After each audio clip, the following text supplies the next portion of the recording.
তো guys finally কিন্তু আমাদের ম্যাচে পড়ে গেছে পুরুল গেমিং এবং হোবো ভাই।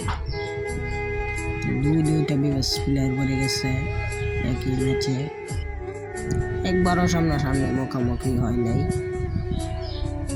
মনে হয় কোন জায়গা থেকে যে কিল করছে।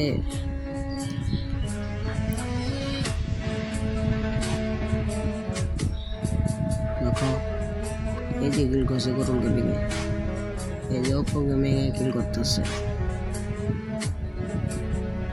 তো আমাদের সামনে কিন্তু দুটো প্লেয়ার, আমাদের এদিকে রাশ মারতেছে।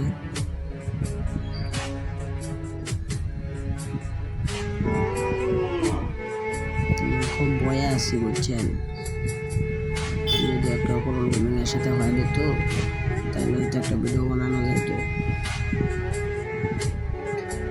এখানে কিন্তু আমাকে মেরে দেয়।